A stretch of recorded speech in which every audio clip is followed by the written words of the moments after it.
The fallout continues from the College Football Playoff Committee choosing to put Alabama in the playoff rather than Florida State. And I completely understand the reaction from several different angles. One is that there are those that believe that the SEC bias is real and inherent, and I don't think you're outrageous for thinking that. I told you yesterday the SEC was not going to leave out a one, or the college football playoff rather was not going to leave out a one-loss SEC champion under no circumstances.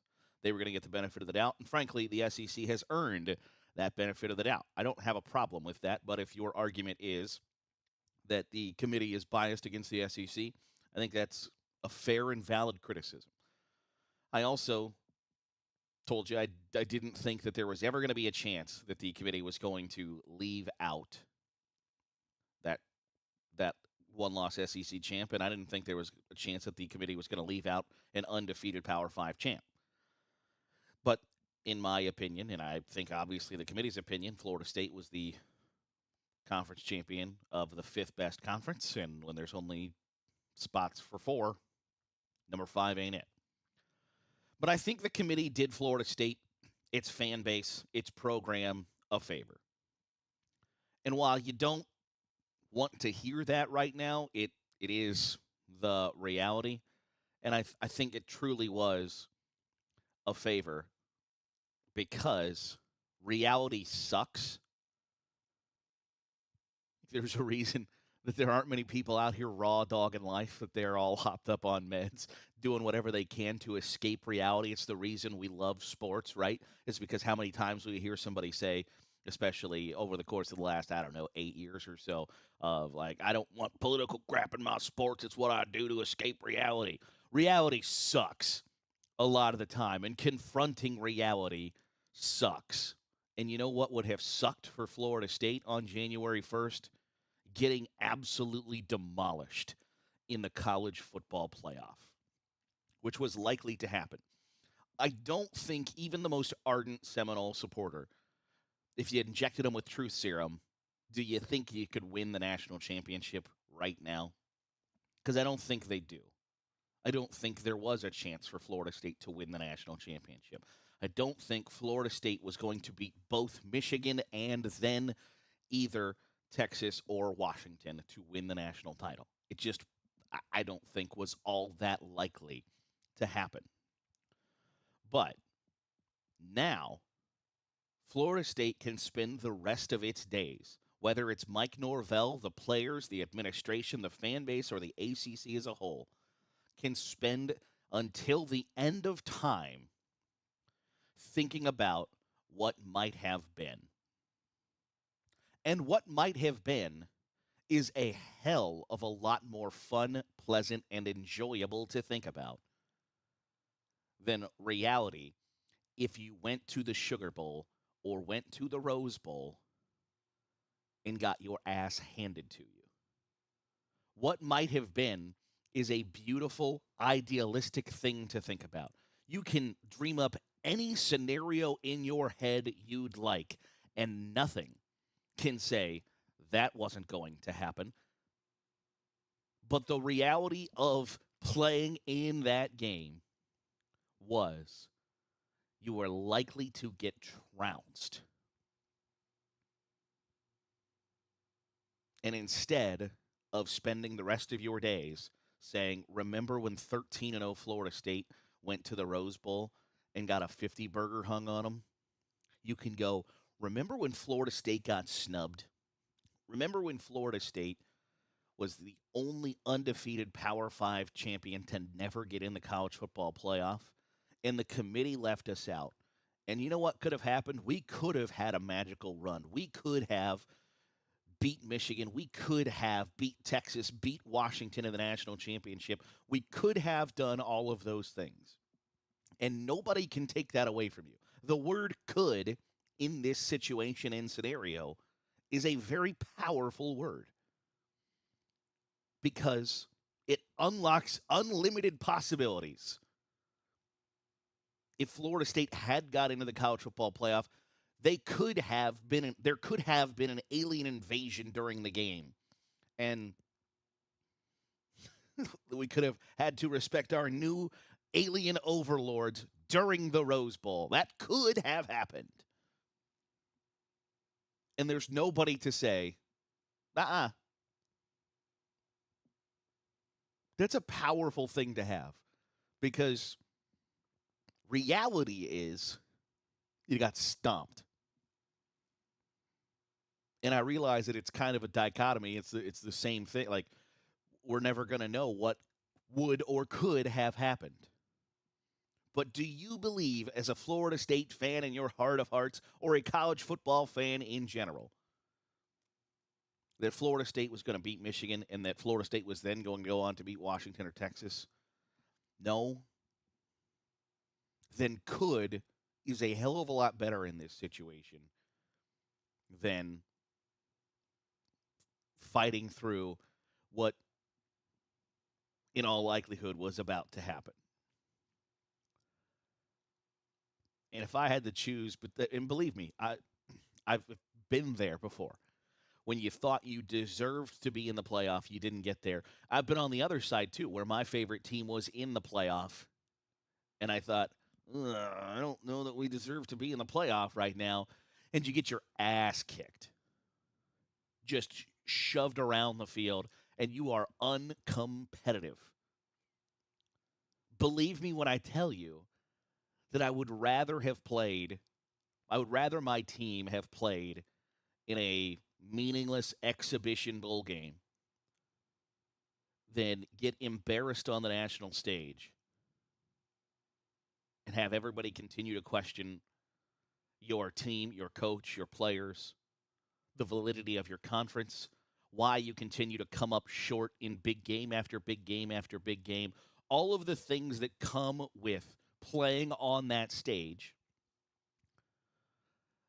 The only positive of winning a semifinal game is that you get to play in the national championship game. And if you don't win that one, nobody looks back and says, like, Ryan Day has coached in the national championship game, which means he won a college football playoff semifinal. And if you were to ask the average Ohio State fan what their view on Ryan Day was, they would say, well, he doesn't win big games. You won a college football playoff semi. By coaching in the national championship game, by definition, you have won big games. And the knock is, he doesn't win big games. The only thing that, like, if you lose the college football playoff semifinal, nobody goes, well, at least you made the playoffs. Nobody has that view. Nobody takes that stance. It just doesn't exist. Nobody says, like, oh, wow, you know what? That was a really good year for the Seminoles. Nobody looks back on that at the 13-1 team that lost by 45 to Michigan in the Rose Bowl, that lost by 20, that lost by even 6. And if they go to overtime, it doesn't matter. You lost. The consequences that come with that loss super outweigh the, well, at least we made it to the national championship game. Because you know what? Nobody in college football is like, man, how about TCU last year, huh? What a great run that was. All anybody cares about is they got waxed in the college football playoff championship game. Nobody, there just isn't the reward for making the Final Four isn't great. Unless you win the whole damn thing, nobody cares. And so if you weren't going to win the whole damn thing, and let's be honest, I don't think Florida State fans truly in their heart of hearts believe, damn it, we're the best team in the country, and we got snubbed from the national title. Did you get snubbed from a chance to win the national title? Sure.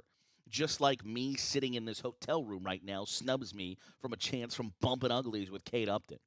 Was it likely to happen? No. But since she's not staying in this hotel too, therefore there's no chance of it happening. That's not fair. You're right. It's not fair. Life's not fair, and it sucks. But till the end of time, you can walk around thinking about what could have been, what might have been, if only, if only, if only. And if only and could have are a lot better than what reality was likely to dish out.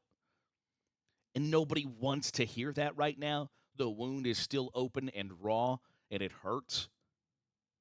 And that's what makes the sport great, is that you're that passionate about it and that it's going to sting for a while. But if you have to choose between playing in the college football playoff, losing, or playing Georgia in the Orange Bowl, and if you lose, everybody's validated, and if you win, you're vindicated, to me, that's a better scenario. Playing in an Orange Bowl that doesn't mean anything sure beats the idea of playing in a game that all the cards are stacked against you, and the expectation is you're going to get trounced. It's better for, and I disagree with the idea that college football as a whole, as a sport, was wronged and harmed by yesterday's decision. I don't think that's true. I think Florida State was harmed by yesterday's decision. I think the ACC was harmed by yesterday's decision. I think those are undeniable facts. But the sport as a whole, I don't believe, was wronged yesterday by the choice for Alabama rather than Florida State. I don't believe that. And I believe, as a whole, the committee did Florida State a favor. Because if the options are put you in a situation where winning is highly, highly, highly unlikely, where I'm putting you in a situation to fail with the expectation that you will fail, or giving you a chance to prove us wrong,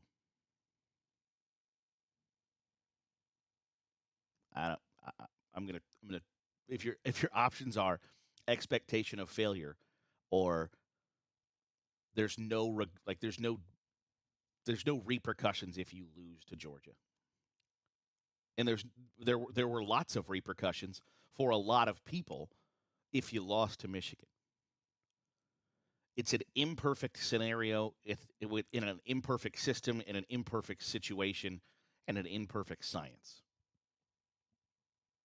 Florida State just got the raw end of the deal, and that sucks. But I just think, having been there before, having been there when you think, I don't know if we're good enough to be in the top four, and then you get proven right, the repercussions of that suck. The repercussions and the downfall, the outcome, the fallout from being on that stage, the sport's biggest stage, and thinking, I don't know that we belong here, and then being proven right, I'd, I'd take the opportunity to play a meaningless exhibition damn near every time. So it sucks, and it breaks my heart to read Jordan Travis's tweet yesterday where he apologizes to his team and fan base for nothing that he controlled whatsoever. It sucks. But the alternative is finding out you weren't good enough, or you're not nearly as good as you think you are. That's a bad proposition as well. So letting your imagination run wild about what could have happened beats reality, at least for me. And I hope you can view that someday if you're an FSU fan. That'll do it for today's episode of the Daily Huddle. Appreciate you making us a part of your day, however it is, wherever it is you're doing so. If you're watching on YouTube, hit the subscribe button. Make sure you're getting all that great college football content we're pumping out here at Saturday Glory. If you are listening on the podcast, drop a 5-star review. It really goes a long way in helping out the channel. Be back at it tomorrow. Same bad time, same bad channel here on Saturday Glory with the Daily Huddle.